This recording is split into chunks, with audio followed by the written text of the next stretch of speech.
Hello बच्चों, आज हम आपके सामने जो टॉपिक लेके आए हैं वो है 1582 का सिवाना का युद्ध। 1582 में मुग़ल बादशाह अकबर ने मोटा राजा उदय सिंह के नेतृत्व में मुग़ल बादशाह अकबर ने किससे नेतृत्व करवाया था? मोटा राजा उदय सिंह से। मोटा राजा उदय सिंह के नेतृत्व में सिवाना पर आक्रमण करने के लिए सेना भेजी। अकबर की तरफ से कौन गया था? मोटा राजा उदय सिंह। किस पे आक्रमण करने के लिए गया था? सिवाना पर। ठीक है। इस समय सिवाना का शासक वीर कल्ला राय लोध था। सिवाना का शासक कौन था इस समय? वीर कल्ला राय लोध। क्या नाम था? वीर कल्ला राय लोध। कब की बात है? 1582 की। जिसने आक्रमण का जोरदार मुकाबला किया। वीर कल्ला राय लोध ने आक्रमण का जोरदार मुकाबला किया और अंत में वीर गति को प्राप्त हो गया। और जो वहाँ की वीरांगनाएँ थी उन्होंने जौहर व्रत किया, जो सिवाना का दूसरा शाखा कहलाता है।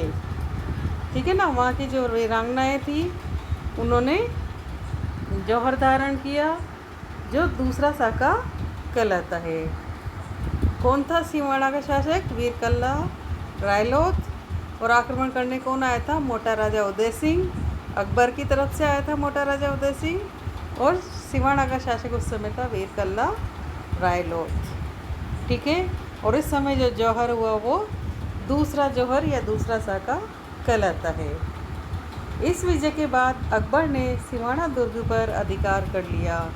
जिसे विजय मिली ऐसे अकबर ने सिवाना दुर्ग पर अधिकार कर लिया, जिसे मोटा राजा उदय सिंह के संरक्षण में रखा। लेकिन संरक्षण किसको दिया उसका? मोटा राजा उदय सिंह को संरक्षण में दिया। 1570 में अकबर ने राजस्थान के नागौर में नागौर दरबार का आयोजन कराया, है ना। 1570 में क्या किया था? राजस्थान के नागौर में नागौर दरबार का आयोजन कराया। इस नागौर दरबार में राजस्थान के अधिकांश राजपूत शासकों ने मुग़ल अधीनता स्वीकार की, है ना।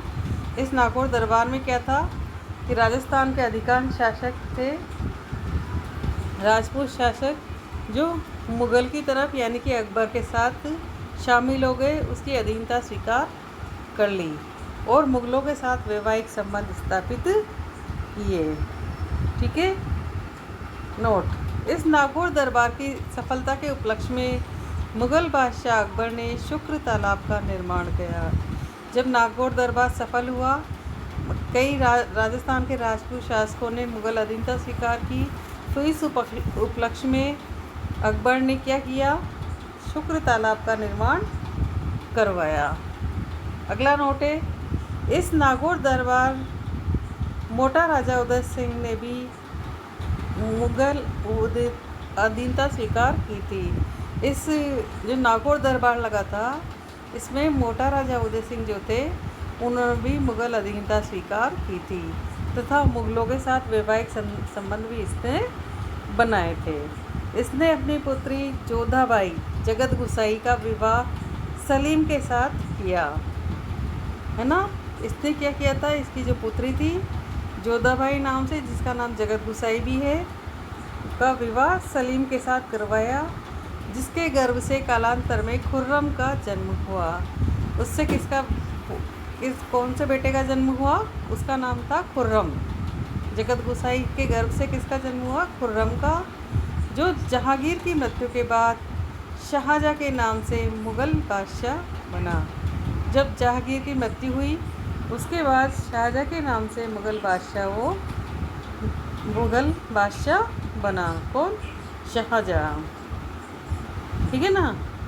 कौन? खुर्रम। खुर्रम का क्या नाम दिया बाद में? शाहजहाँ। ठीक है। तो ये छोटी सी जानकारी आपको बहुत अच्छी लगी होगी, और अगली जानकारी लेके आपके सामने आएंगे। तब तक के लिए हमारे चैनल को लाइक शेयर सब्सक्राइब कीजिए। जय हिंद, जय भारत।